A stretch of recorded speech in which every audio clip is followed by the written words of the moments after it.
Hello everyone, welcome back to my channel Study Special Education। आज है हमारा day number 14 of 21 days 21 disability series का। आज का हमारा टॉपिक है speech and language disability and इस टॉपिक से रिलेटेड हम सारे ही इंपॉर्टेंट पॉइंटर्स डिस्कस करेंगे, जैसे इसके causes, preventions, types, education implications. In short will cover every important part of this chapter जो आपके ड्यू प्लेस भी एग्जाम के लिए बहुत ज्यादा इंपॉर्टेंट है। So let's start. Speech and language disability, इसकी डेफिनेशन है as per rights of person with disability act 2016। Speech and language disability means a permanent disability. ये एक परमानेंट डिसेबिलिटी है resulting from conditions such as laryngotomy, aphasia that affects the production or comprehension of speech and language in organic or neurological causes। हमें ये बताया गया है कि जो आपका स्पीच एंड लैंग्वेज डिसेबिलिटी है ये एक परमानेंट डिसेबिलिटी है जो कि लैरिंगेटोमी एंड अपीजिया जैसी कंडीशन का रिजल्ट होता है दैट अफेक्ट द प्रोडक्शन, जिससे आपका प्रोडक्शन एंड कॉम्प्रिहेंशन अफेक्ट होता है स्पीच एंड लैंग्वेज का। एंड इसके कॉजेज ऑर्गेनिक एंड न्यूरोलॉजिकल दोनों हो सकते हैं। सो आई होप आपको समझ आ गया होगा कि स्पीच एंड लैंग्वेज डिसेबिलिटी क्या होता है। अब हम समझेंगे इसका डिफरेंस कि आपका स्पीच डिसऑर्डर क्या होता है और आपका लैंग्वेज डिसऑर्डर क्या होता है। सबसे पहले इसकी मीनिंग में क्या गिवन है, डिफिकल्टी इन प्रोड्यूसिंग साउंड्स। आपको साउंड प्रोड्यूस करने में दिक्कत होगी स्पीच डिसऑर्डर में, वर्ड्स में, स्पीकिंग में एंड फ्लुएंसी में। इन एरियाज में आपको डिफिकल्टी होगी। अब इसमें लैंग्वेज डिसऑर्डर में क्या गिवन है, डिफिकल्टी इन अंडरस्टैंडिंग, आपको समझने में, प्रोसेस करने में और लैंग्वेज को यूज करने में डिफिकल्टी होगी। सो स्पीच आपका साउंड से, वर्ड से, फ्लुएंसी से रिलेटेड है एंड लैंग्वेज आपका अंडरस्टैंडिंग, प्रोसेसिंग एंड लैंग्वेज से रिलेटेड है। इसमें कौन सा एरिया इफेक्ट होता है, आपका articulation, pronunciation, voice and fluency effect होते हैं आपके स्पीच डिसऑर्डर में। आपके लैंग्वेज डिसऑर्डर में आपका comprehension, vocabulary, grammar, sentence formation and meaning, ये सारे एरियाज अफेक्ट होते हैं। स्पीच डिसऑर्डर का एग्जाम्पल है stammering, lisping, improper sound production, कि आप स्टैमरिंग करेंगे, आप लिपसिंग करेंगे एंड आपका इम्प्रॉपर साउंड प्रोडक्शन होगा। लैंग्वेज डिसऑर्डर का एग्जाम्पल है डिफिकल्टी इन अंडरस्टैंडिंग, आपको समझने में दिक्कत है, आपको इंस्ट्रक्शन समझने में दिक्कत है, एक्सप्रेस करने में दिक्कत है अपने थॉट्स को। अब इसके कॉजेज क्या हैं, ऑर्गन्स ऑफ स्पीच और न्यूरोलॉजिकल कंट्रोल, कि आपके जो स्पीच का ऑर्गन है उसमें दिक्कत है या आपके न्यूरोलॉजिकल कंट्रोल में इशू है तो आपको स्पीच डिसऑर्डर होगा। इसमें आप स्पीच थेरेपी प्रोवाइड करेंगे। लैंग्वेज डिसऑर्डर में क्या होगा, आपकी ब्रेन की फंक्शनिंग में दिक्कत है, एनवायरमेंटल कॉजेज हो सकते हैं। So these are the causes for language disorder. इसमें आप लैंग्वेज थेरेपी प्रोवाइड करेंगे। आई होप आपको स्पीच एंड लैंग्वेज डिसऑर्डर का डिफरेंशिएशन समझ आ गया होगा। अब हम समझेंगे इसके सिम्टम्स। इसके सिम्टम्स में सबसे पहले गिवन है डिफिकल्टी इन प्रोनाउंसिंग वर्ड्स, आपको वर्ड प्रोनाउंस करने में दिक्कत होगी एंड साउंड प्रोनाउंस करने में, मतलब साउंड निकालने में दिक्कतें होंगी। स्पीकिंग टू फास्ट, या तो आप बहुत जल्दी बोलेंगे, आप बहुत धीरे बोलेंगे या आप इरेगुलर बोलेंगे, मतलब आपका कोई भी फिक्स पेस नहीं है। रिपीटेशन ऑफ साउंड, आप एक ही साउंड को रिपीट करेंगे, एक ही वर्ड को रिपीट करेंगे। ओमिशन और addition of sounds in the word, आप अपने अकॉर्डिंग ओमिशन या एडिशन कर देंगे साउंड का किसी भी वर्ड में। आपकी hoarseness, nasal speech and weak voice भी होगी। Difficulty in understanding what other says, आपको दूसरों की बातें समझने में दिक्कत होगी। लिमिटेड वोकैबुलरी, आपकी वोकैबुलरी बहुत लिमिटेड होगी, बहुत कम होगी। डिफिकल्टी इन फॉर्मिंग सेंटेंसेस, आपको सेंटेंस फॉर्म करने में भी दिक्कत होगी। ट्रबल इन एक्सप्रेसिंग थॉट्स और आइडियाज, आप अपने थॉट्स एंड आइडियाज भी एक्सप्रेस नहीं कर पाएंगे। So these were the symptoms और indicators of speech and language disability. अब इसके कॉजेज क्या क्या है, इसमें बहुत टाइप्स ऑफ कॉजेज दे रखे हैं, हम एक एक करके सारे करेंगे। सबसे पहला है न्यूरोलॉजिकल कॉज, जिसमें बताया गया है आपका stroke, brain injury, cerebral palsy, Parkinson's disease, motor neuron disease. So ये है आपके न्यूरोलॉजिकल कॉजेज। अब आपके स्ट्रक्चरल कॉजेज में है cleft lip, palate, vocal cord damage, laryngotomy, tongue tie, ये है कुछ आपके स्ट्रक्चरल कॉजेज। अब इसके डेवलपमेंटल कॉजेज में क्या बताया गया है, intellectual disability, autism spectrum disorder and Down syndrome.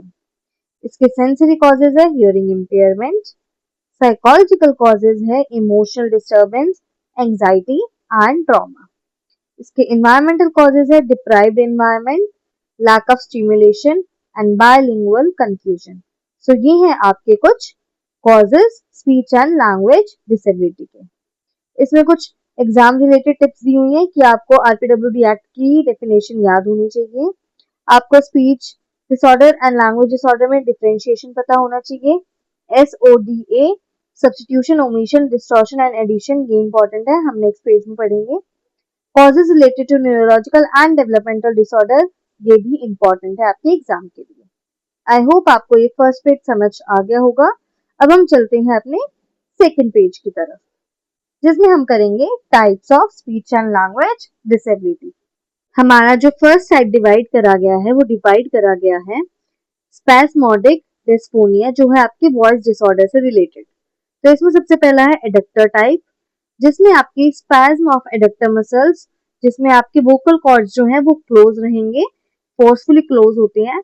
And इसमें आपकी वॉइस कैसी आएगी, strained, choked and strangle voice, कि आपका कोई गला दबा रहा है, बहुत दबी हुई आवाज आएगी। सेकेंड इज एबडक्टर टाइप, इसमें आपका स्पैज्म ऑफ एबडक्टर मसल होगा, आपके वोकल कॉर्ड्स जो हैं वो इसमें ओपन रहेंगे, इनवॉलेंट्री ओपन रहेंगे, मतलब आपके कंट्रोल में नहीं है। इसमें आपकी ब्रीदिंग एंड विस्परिंग वॉइस आएगी। Third type is combination of abductor एब एंड एडक्टर स्पैज्म, इसमें आपका दोनों का कॉम्बिनेशन रहेगा। सो ये थे आपके three types on the basis of voice. अब हम समझते हैं प्रोनाउंसिएशन डिसऑर्डर, जिसके बारे में मैंने अभी बताया था आपको, एसओडीए जो था substitution omission distortion and addition. सबसे पहले सब्स्टिट्यूशन क्या होगा, one sound is replace by other, एक साउंड दूसरे साउंड से रिप्लेस हो जाती है, जैसे कैट को आप टैट बोलते हैं। Omission, one sound is left out, आप एक साउंड को छोड़ ही देते हैं, जैसे स्कूल को आप बोलेंगे स्कूल, आप सी का यूज नहीं करेंगे, cool. Okay. Third is distortion, जिसमें साउंड जो है वो आप इनकरेक्टली प्रोनाउंस कर रहे हैं, आप स को श बोलेंगे, श बोलेंगे। Okay. Fourth is addition, extra sound आप ऐड कर देते हैं, जैसे स्टैंड को स्टैंड बोलेंगे।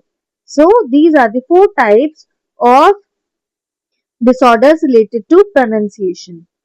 अब हम करते हैं स्पीच रिलेटेड डिफेक्ट्स। ये कुछ डिफेक्ट्स बताए गए हैं, आपकी क्वालिटी में डिफेक्ट होगा, आपकी हार्श, हॉर्जी, ब्रीदी, नेजल या स्ट्रैंगल्ड वॉइस हो सकती है। लाउडनेस, या तो आप बहुत ज्यादा लाउड बोलेंगे या बहुत ज्यादा सॉफ्ट बोलेंगे। Fluency, smooth flow of speech. So ये है कुछ आपके स्पीच रिलेटेड डिफेक्ट्स। अब हम समझते हैं स्टरिंग एंड स्टैमरिंग में सॉरी हम अब समझेंगे stirring and stammering.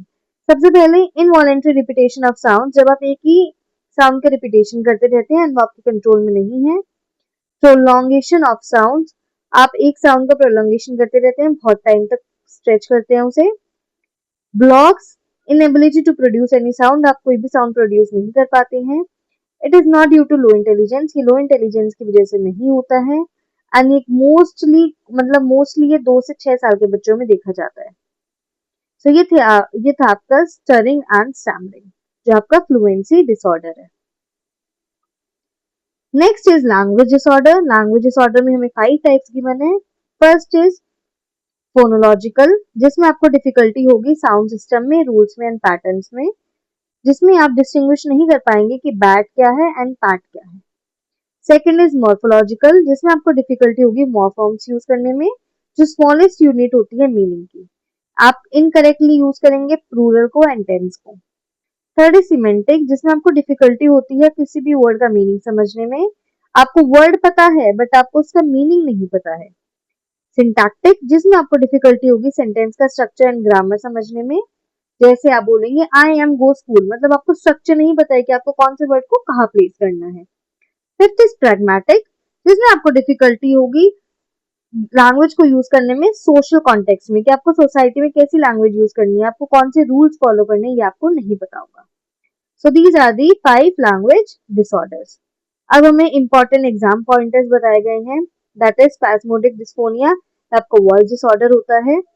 Shuttering is not a fluency disorder, stuttering एक फ्लुएंसी डिसऑर्डर है। SODA is asked frequently, SODA बहुत बारी पूछा जा चुका है एग्जाम में। Language disorders affect understanding and uses of language, आपका लैंग्वेज डिसऑर्डर अफेक्ट करता है आपकी समझ को, अंडरस्टैंडिंग को एंड यूजेज को लैंग्वेज की। Speech disorder affects production of sound. Speech disorder आपके साउंड की प्रोडक्शन को अफेक्ट करता है। So this was the second page of our notes. अब हम चलते हैं थर्ड पेज की तरफ, जिसमें हम इसका असेसमेंट एंड ट्रीटमेंट समझेंगे। असेसमेंट। असेसमेंट में आप इंक्लूड करेंगे केस हिस्ट्री को एंड बैकग्राउंड इंफॉर्मेशन को। ऑब्जर्वेशन करेंगे स्पीच एंड लैंग्वेज की। कुछ स्टैंडर्डाइज टेस्ट है जिसका आप यूज करेंगे, जैसे है articulation test, language test, voice analysis and fluency assessment. Informal test आप यूज कर सकते हैं जैसे चेकलिस्ट और रीडिंग स्किल्स। हियरिंग टेस्ट कर सकते हैं जैसे ऑडियोमेट्री। ऑरल मैकेनिज्म का भी एग्जामिनेशन होगा। तो ये है आपके कुछ असेसमेंट। अब हम समझते हैं role of speech language pathologist, जिसे हम एसएलपी कहते हैं। Assessment, diagnosis and therapy planning. ये करेंगे आपका असेसमेंट, डायग्नोसिस करेंगे एंड थेरेपी प्लानिंग करेंगे। कंडक्ट इंडिविजुअलाइज थेरेपी देंगे। काउंसल्स पेरेंट्स एंड टीचर्स, ये पेरेंट और टीचर को काउंसिल करेंगे। मॉनिटर्स प्रोग्रेस, ये प्रोग्रेस मॉनिटर करेंगे एंड गोल को मॉडिफाई करेंगे। Next is classroom accommodation. Classroom में आपको कैसे अकोमोडेट करना है इन बच्चों को। इनको प्रेफरेबल सीटिंग देनी है, मतलब टीचर के पास। आपको बैकग्राउंड नॉइज को रिमूव करना है। आपको simple, clear and short instruction देनी है। आपको विजुअल एड्स यूज करनी है, चार्ट यूज करने हैं, पिक्चर्स यूज करनी है। आपको एक्स्ट्रा टाइम देना है ताकि वो रिस्पॉन्स कर सके। आपको एनकरेज करना है पीयर सपोर्ट को एंड इंक्लूसिव एक्टिविटीज को। तो ये थे कुछ आपके क्लासरूम अकोमोडेशंस। अब हम देखते हैं टीचर की क्या स्ट्रैटेजी रहेगी जो स्पेशल एजुकेटर के जैसे वर्क करेंगे। वो क्लियरली बातें बताएंगे, स्लोली बातें बताएंगे एंड बच्चे को फेस करके उससे बात करेंगे। वो रिपीटेशन करेंगे, मॉडलिंग करेंगे एंड जेस्चर्स भी शो करेंगे। Break instruction into small step. वो एक बड़े इंस्ट्रक्शन को छोटे छोटे स्टेप में डिवाइड करेंगे। वो मल्टी सेंसरी अप्रोच का यूज करेंगे। वो स्मॉल अचीवमेंट्स को भी प्रेज करेंगे एंड बच्चे को एनकरेज करेंगे जिससे वो नेचुरल सिचुएशन में प्रैक्टिस कर सके। अब है इसमें थेरेपी एंड इंटरवेंशन टाइप। इसमें आपके speech therapy, language therapy, oral motor therapy and contrast therapy बताई गई है। इसमें आपका auditory training, listening activities include करी जाएंगी। आपका ऑगमेंटेटिव ऑल्टरनेटिव कम्युनिकेशन, जिसे हम एएसी कहते हैं, ये इंक्लूड करा जाएगा। पेरेंट काउंसलिंग करी जाएगी एंड ट्रेनिंग करी जाएगी। सो ये हैं कुछ आपके थेरेपीज एंड इंटरवेंशंस। जिसमें असिस्टेड डिवाइस आप क्या यूज करेंगे, hearing aids, FM system, voice amplifiers, communication board and AAC device and apps. जिसमें मेडिसिन देंगे आप, पर स्पीच एंड लैंग्वेज डिसऑर्डर के लिए आप कोई मेडिसिन प्रोवाइड नहीं करेंगे, पर जो उसकी एसोसिएटेड कंडीशन है जैसे एंजाइटी, एडीएचडी एंड सीजर्स, इसके लिए आप मेडिसिन दे सकते हैं। आरपीडब्ल्यूडी एक्ट 2016 बताता है कि speech and language disability recognise करी जाती है इसके अंडर।